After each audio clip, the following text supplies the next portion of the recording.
오늘 여러분과 제가 함께 은혜 받을 하나님 말씀 에베소서 1장 1절로 2절 말씀입니다.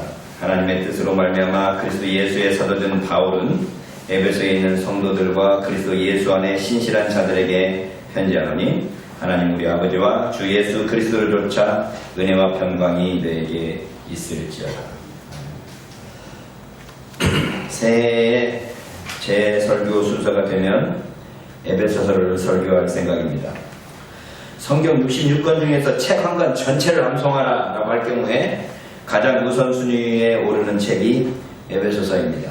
제가 주일학교 다니던 시대에 교회들마다 이렇게 성경 암송대회도 하고 성경 퀴즈대회도 하고 했었는데 그때 이 에베소서 전체를 다 암송하는 암송대회가 있었습니다.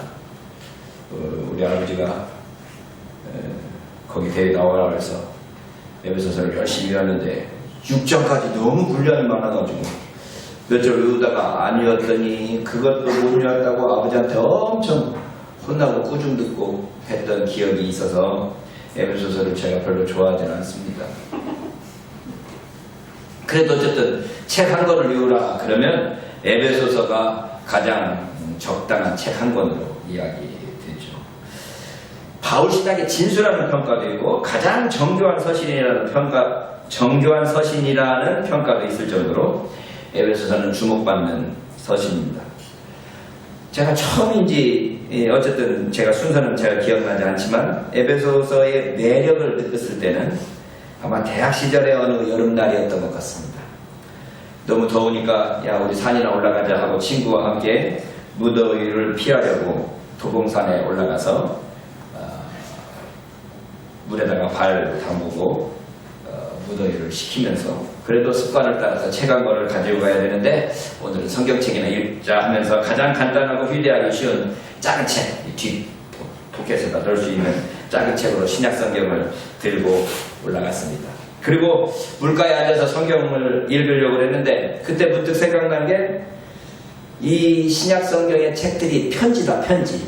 그러니까 편지를 읽을 때 처음부터 끝까지 한꺼번에 쫙 읽지 오늘 1장 1절로 2절은 오늘만 읽고 다음 주에 3절로부터 몇 절까지는 내일 읽고 이렇게 안 읽는다. 성경 읽을 때 편지라고 생각하면 처음부터 끝까지 쫙 단숨에 읽어야 된다 라고 했던 말이 생각나서 그 도봉산 물가에 발을 담그고 그럼 어느 성경을 읽을까 하다가 에베소서를 펼쳤습니다. 그리고 그 한 권 몇 분 안 되죠. 에베소서가 1장에서 6장까지 되어 있으니까 전체를 쫙 읽는데 몇 분 되지 않는 시간 동안에 이 에베소서가 이렇게 멋진 책이구나, 이렇게 감동스러운 책이구나 라고 느꼈던 책이 그 에베소서였습니다. 그래서 제가 그때 에베소서가 은혜로운 책이라는 것을 알게 되었습니다. 이 앞의 사건과 연대기적인 순서는 생각나지 않지만 에베소서에 대해서 제가 감탄하게 만들었던 책이 워치만리의 좌행참이라는 책이었습니다. 좌행참 무슨 뜻인지 알겠습니까? 책 제목부터 생소했습니다. 중국어로 앉을 좌, 쪼, 행할 행, 싱, 역참, 참자입니다. 그래서 쪼싱짠이라고 되어 있는데요. 세 글자로 이루어진 책 제목을 그대로 우리나라 말로 바꾸니까 좌행참이 됐는데 이게 무슨 뜻인가 하고 읽어봤는데 에베소서 전체를 이 세 글자로 요약하는 책이었습니다. 책도 그렇게 두껍지 않습니다. 에베소서 전체를 해서 100페이지 안 되는 짧은 책인데 이 책을 읽고 와 에베소서가 또 이렇게 놀라운 책이구나 라는 생각을 했던 적이 있습니다. 에베소서에 대한 설교로서 유명한 설교는 로이드 존스 목사님의 에베소서 시리즈입니다. 우리가 에베소서를 성경으로 읽으면 6장에 불과한데 로이드 존스 목사님의 책은 무려 이렇게 두꺼운 책 8권으로 되어 있습니다. 제가 읽으려다가 못 읽었습니다.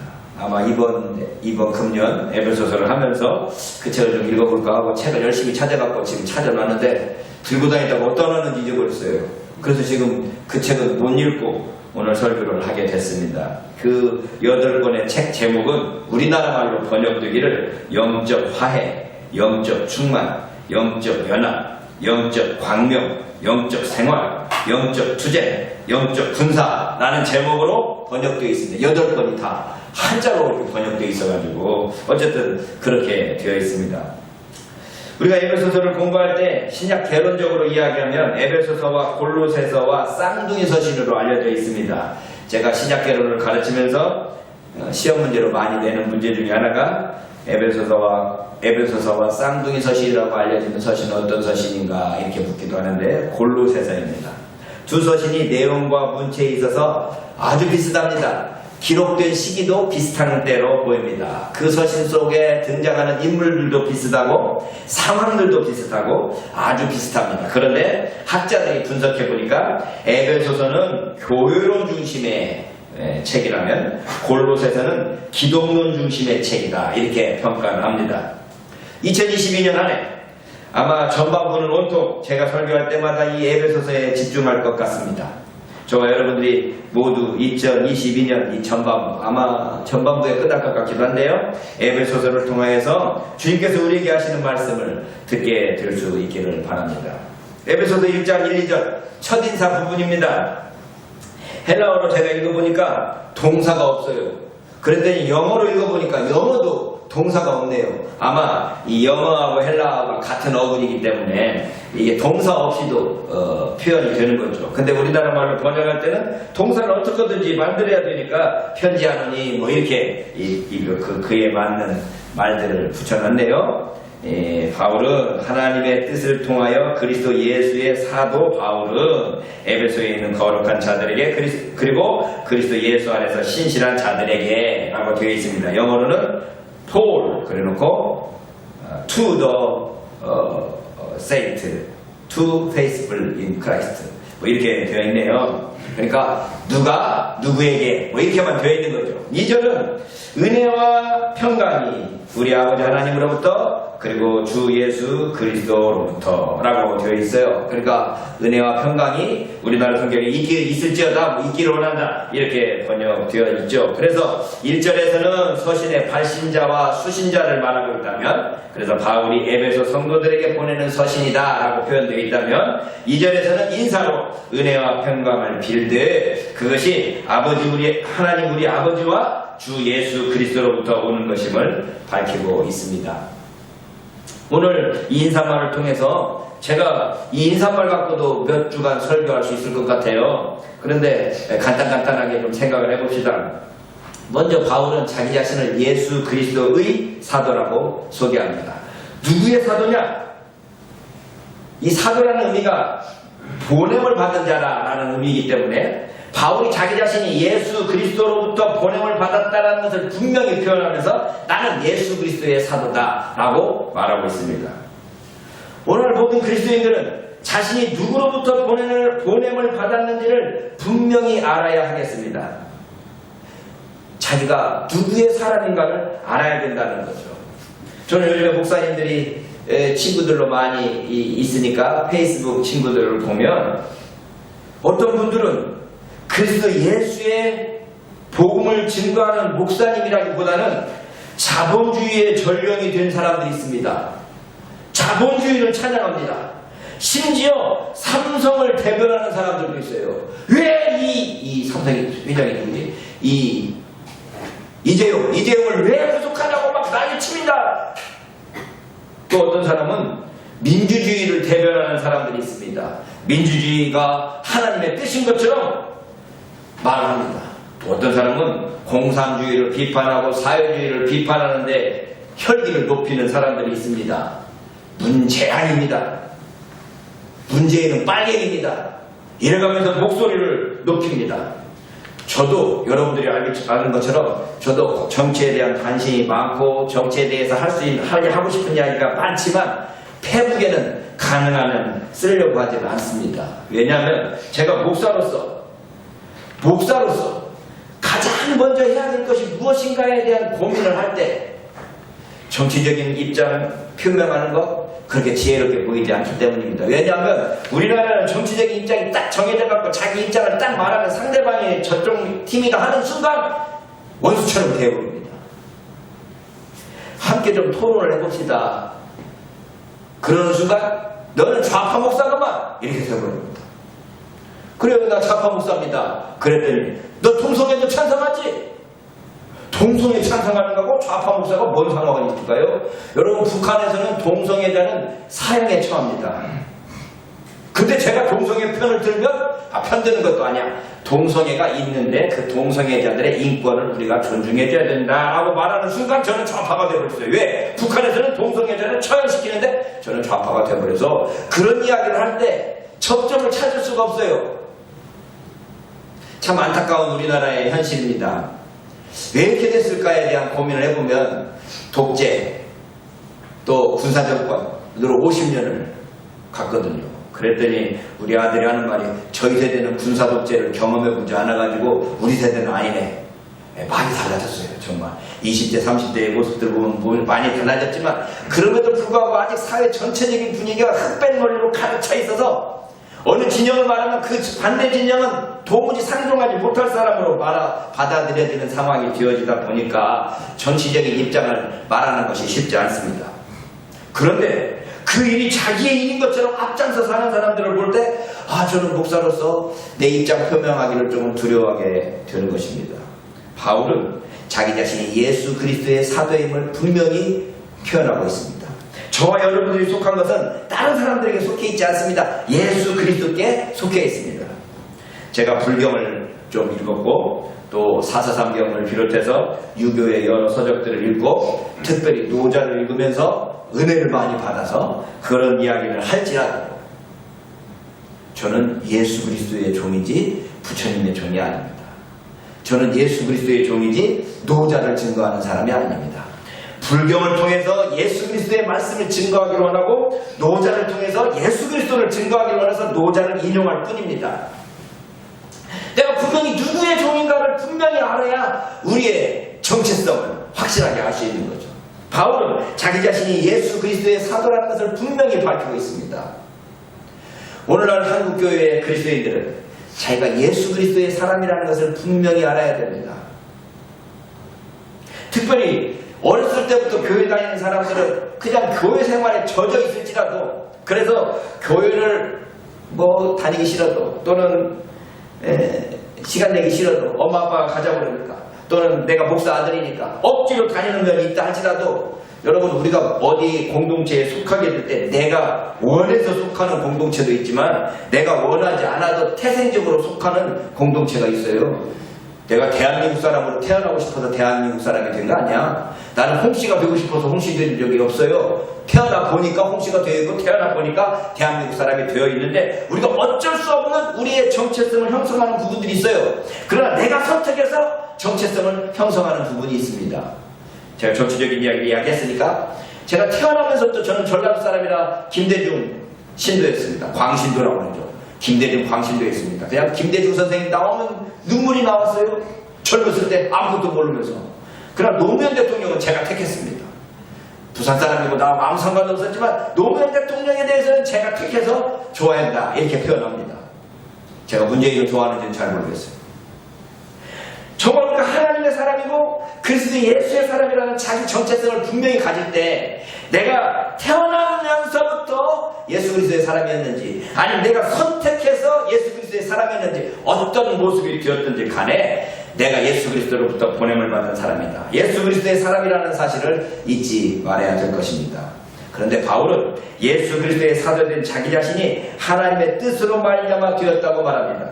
제가 이 설교를 준비하기 위해서 며칠 전부터 에베소서를 시작하려고 했으니까 한 두세 달 전부터 새해에는 에베소서를 해야지 하면서 에베소서를 읽는데 1, 2절에서 머물면서 저에게 계속해서 들어왔던 말씀이 뭔가 하면 하나님의 뜻으로 말미암아 라는 이 구절이었습니다. 제 마음을 줄곧 붙잡고 있었던 단어가 이 하나님의 뜻이라는 단어입니다. 바울은 자기 자신이 사도가 된 것이 하나님의 뜻으로 말미암아 된 것이라는 사실을 분명히 알고 고백하고 있습니다. 자신의 뜻에 의해서 된 것이 아니라는 이야기입니다. 때때로 우리는 내 뜻대로 한 것 같지만 되돌아보면 이게 내 마음대로 된 것이 아니었구나라는 것을 깨달을 때가 많이 있습니다. 세상을 살아가면서 이 세상이 내 마음대로 되는 것이 아니라는 사실을 깨닫게 되는 어느 순간이 있습니다. 제 카카오톡 프로필이 이렇게 되어 있습니다. 인생은 억지로 하려고 해서 되는 것이 아니고 되어지는 것이다. 받아들여야 하는 법을 배워야 한다. 이게 제 카카오톡 그 프로필인데요. 이 말은 우리 마음대로 할 수 있는 게 아니라 하나님의 마음대로 되어진다는 말에 대한 세속적인 표현이라고 할 수 있을 것 같습니다. 우리가 기도하는 것, 내 뜻대로 기도하지만 결국 되는 것은 아버지의 뜻대로 되어집니다. 그래서 우리가 기도할 때 주 예수 그리스도께서 겟세마네 동산에서 기도했던 그 기도를 우리가 하게 되는 것입니다. 아버지여, 이 잔을 할 수 있거든 내게서 물리쳐 주시옵소서. 그러나 내 뜻대로 마옵시고 아버지의 뜻대로 되기를 원합니다 라고 하는 주님의 기도가 우리의 기도가 되고, 그 기도가 되었을 때 우리가 고민해야 되는 게 뭔가 하면 내 뜻은 뭐고 주님의 뜻이 무엇인지를 구분하고 구별할 수 있어야 하겠습니다. 내 뜻인지 주님의 뜻인지 그거 구분할 생각 없이 자기가 하나님 모든 일은 다 옳다고 생각하면서 변명할 수도 있고, 주님의 뜻인지도 모르고 주님의 뜻이 무엇인지도 모르고 자기 뜻을 주님의 뜻인 것처럼 착각하는 경우가 많게 될 것입니다. 그러니 우리는 언제든지 내 뜻인지 주님의 뜻인지, 주님의 뜻이 무엇인지에 대해서 고민하는, 하나님의 뜻이 무엇일까에 대한 고민하는 그런 태도가, 그런 자세가 필요한 것입니다. 제가 목사된 지가 벌써 35년째 되는가 33년째 되는가 이렇게 되어가네요. 제가 목사된 것이 제 뜻에 의해서 된 것 같지가 않습니다. 어떻게 하다 보니까 이렇게 됐어요. 여러분이 예담교회가 식구가 된 것이 여러분의 뜻대로 되는 것이 아니라 다니다 보니 그렇게 되었을 것입니다. 그것이 여러분들이 선택에 의해서 될 수도 있고 하나님의 뜻일 수도 있는데, 지금 여기 상황에서 내가 여기 앉아있는 이것이, 지금 우리의 지금 이 모습이 하나님께서 우리에게 허락하신 것이라면 하나님의 뜻이 무엇인지에 대해서 고민해 봐야 됩니다. 그저 운명론에 맡겨서 받아들이고 앉아 있어야만 할까요? 아니면 하나님의 뜻이 무엇일까에 대한 고민하면서 여기서 내가 무엇을 할 것인가에 대해서 고민해야 될까요? 저는 항상 과거의 일은 하나님의 뜻인 것처럼 받아들이지만 미래의 일은 우리의 뜻대로 되는 것처럼 최선을 다하여 선택하고 선택하는 일에 최선을 다하는 것이 참된 그리스도인의 모습이라고 주장해 왔습니다. 그래서 저는 과거에 대해서는 칼빈의 예정론자지만 미래에 대해서는 알미니안주의자라고 주장하는 거죠. 근데 사실 지금도 그 마음에, 그 믿음에 변함없이 그렇게 주장하고 또 그렇게 생각하고 그렇게 믿고 있습니다. 과거 이미 지나간 일 바꿀 수가 없어요. 그거 그렇다고 인정을 해버려야 됩니다. 그 하나님의 뜻으로 이미 되어졌어요. 그럼 앞으로 어떻게 할 것인가? 그 앞으로 어떻게 할 것인가에 대해서 내가 최선을 다해서 고민하고 기도하고 주님의 뜻이 무엇인지에 대해서 묻는 모습이 되어야 된다 라고 하는 것입니다. 여러분, 바울의 입장에서 자신의 모습을 살펴볼 때 하나님의 뜻이라는 것을 절감하고 있었을 것입니다. 에베소서를 기록하고 있는 장소가 감옥입니다. 그래서 에베소서는 옥중서신 중에 하나라고 되어 있죠. 여러분, 바울이 젊었을 때 의기양양해서 다메섹에 그리스도인들을 핍박하기 위해서 의기양양해서 바리새인들로부터 그 핍박에 대한 합법적인 그 증서를 가지고 다메섹으로 출발하고 있는 그 의기양양했던 바울의 모습을 생각해 보십시오. 그리고 몇십 년이 지난 지금 초라한 모습으로 감옥에 갇혀있는 바울을 생각해 보십시오. 자기 뜻대로 무언가를 향해서 용기 있게 나갔던 그가 지금 30년이 지난, 몇십 년이 지난 그 상황에서 나이 들어서 지금 감옥에 앉아서 초라한 모습으로 앉아 있습니다. 하나님의 뜻이 이루어진다면 바울을 통하여서 이루고자 하시는 하나님의 뜻은 무엇이었을까요? 동일하게 저와 여러분들에게 주신 형편과 처지를 생각해 봅시다. 저와 여러분들에게 주신 지금 현재의 모습, 그 현재의 모습에서 하나님께서 이루고자 하시는 하나님의 뜻은 무엇일까요? 금년 한 해 2022년 하나님이 저와 여러분들을 통해서 이루고자 하시는 하나님의 뜻이 무엇일까요? 그거에 대한 고민을 해야 됩니다. 그것에 대한 생각을 해야 됩니다. 하나님, 2022년 나에게 주신 하나님의 뜻이 무엇입니까? 그 고민하면서 하나님의 뜻이 우리를 통하여 이루어지고 나타날 수 있기를 소원합니다. 오늘 여러분이 저와 함께 기도하면서 2022년 하나님께서 나에게 지금 허락하신 이 형편과 이 처지 속에서 하나님의 뜻이 무엇인가에 대한 고민, 하나님이 무엇인가, 하나님의 뜻이 무엇인가에 대해서 질문하는 태도, 그 태도를 통해서 우리가 주님의 뜻을 향하여 나아갈 수 있기를 바랍니다. 에베소서의 수신자들은 에베소에 있는 거룩한 자들이라고 표현하고 있습니다. 바울은 본서신의 수신자들을 에베소서의 거룩한 자들과 그리스도 안에 신실한 자들이라고 표현하고 있습니다. 헬라어로 N이라는 전치사가 N 에베소, 영어로 in인데요. in 에베소, 에베소 안에. 그 다음에 in Jesus Christ, 예수 그리스도 안에 라는 두 번을 사용하고 있는데, 에베소에 있는 거룩한 자들, 그리스도 예수 안에 있는 신실한 자들, 이렇게 표현하고 있습니다. 이 N이라는 전치사를 통해서 에베소라는 지역 이름과 그리스도 예수라는 영적인 장소를 이야기하고 있습니다. 우리가 물리적인 장소로 에베소서에 있지만 영적인 장소로는 그리스도 예수 안에 있다, 이렇게 이해하는 게 좋을 것 같습니다. 우리는 먼저 거룩한 자들입니다. 거룩하다는 의미로 구별되었다는 의미입니다. 우리가 물리적인 장소 에베소 안에 있을 때에는 구별된 사람입니다. 이게 점잖다거나 경건하다거나 뭐 그런 의미가 아니라 하나님 편으로 구별된 자라는 의미입니다. 우리가 이 지역에 서울에 살고 있고 여러분들이 살고 있는 동네에 살고 있다 그럴 때 우리는 거룩한 자들이라는 것이 무엇이냐? 하나님 편으로 하나님의 사람으로 구별된 자다라고 하는 것입니다. 무슨 일을 하든지 어떤 모습이 있든지 어떤 장소에 있든지 우리는 하나님 편으로 구별된 자입니다. 그리고 예수 그리스도 안에서는 신실한 자들이라고 말하고 있습니다. 예수님 앞에서는, 예수님 안에서는 믿음직한 사람, 신뢰할 만한 사람, 신용 있는 사람, 신실한 사람이 되었다는 것입니다.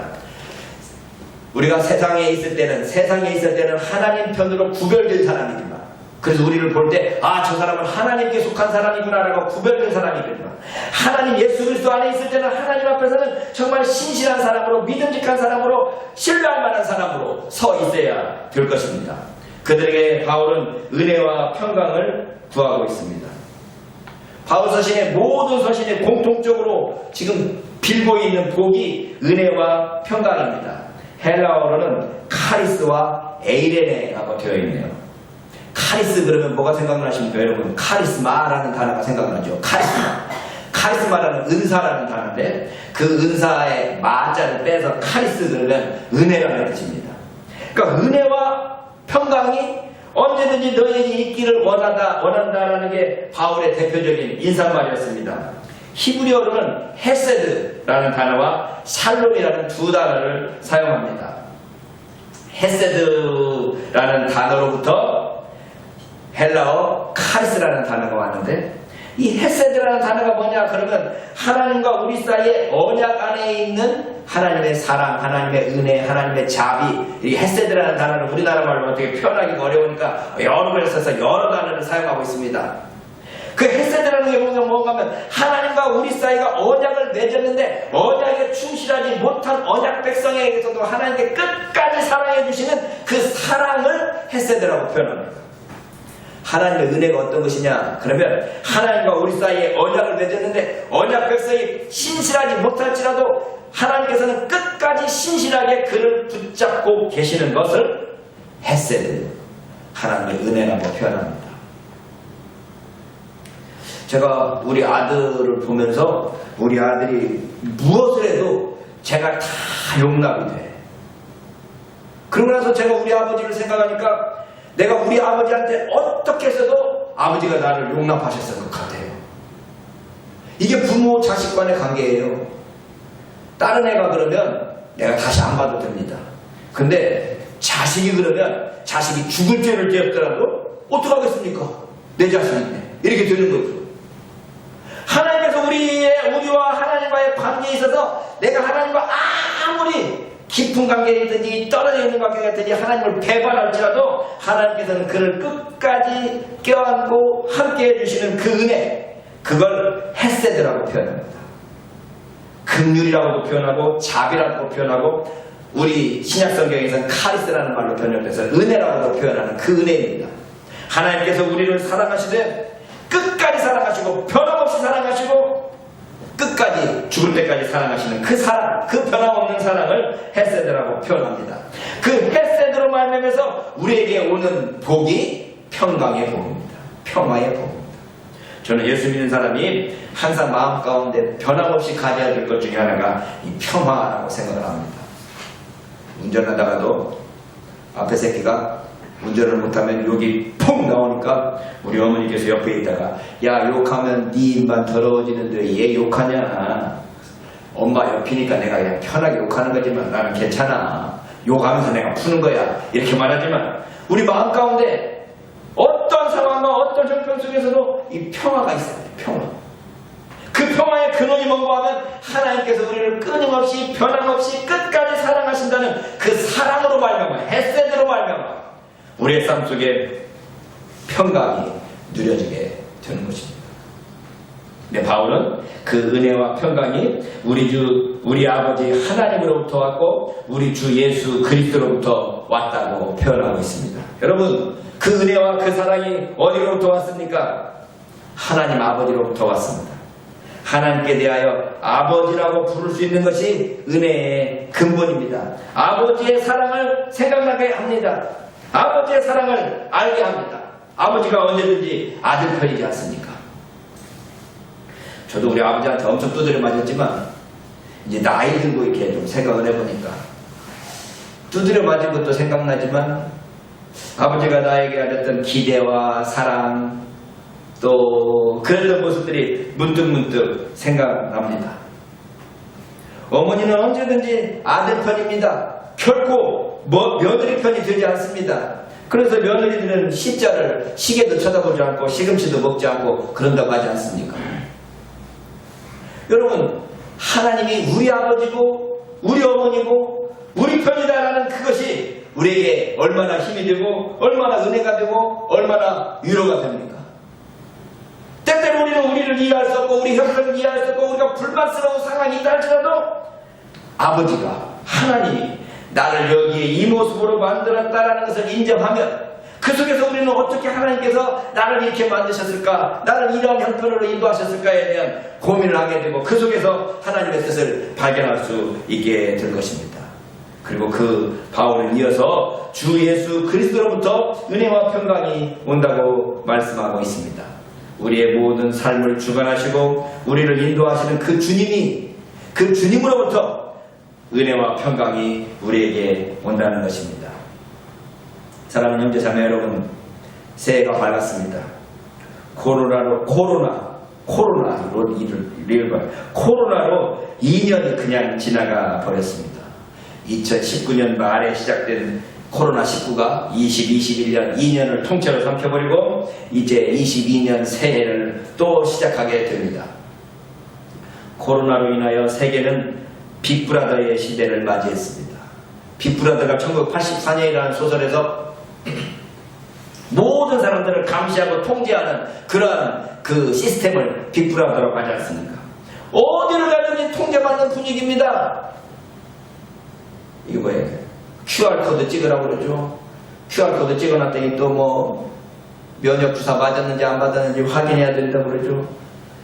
중국에 갔더니 중국에서 지금 들어오는 소식은 어디를 가든지 QR코드 버스를 타든지 뭐 열차를 타든지 QR코드를 찍고 가야 되니까 제가 어느 지역에 가서 QR코드를 찍고 일주일이 된다 그러면 너 일주일 동안 여기서 뭐 했어?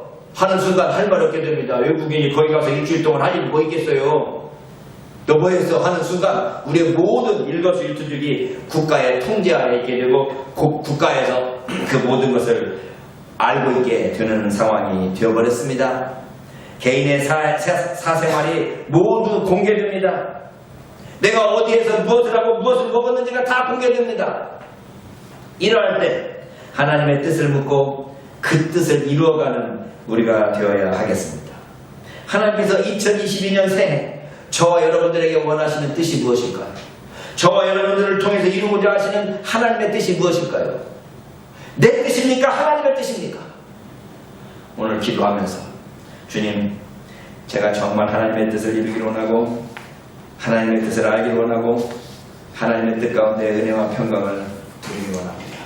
우리 함께 기도하면서 2022년 새해를 주님 앞에 기도하면서 주님의 뜻을 묻고 주님의 뜻을 알기를 사모하면서 시작할 수 있기를 바랍니다. 다 같이 기도하겠습니다.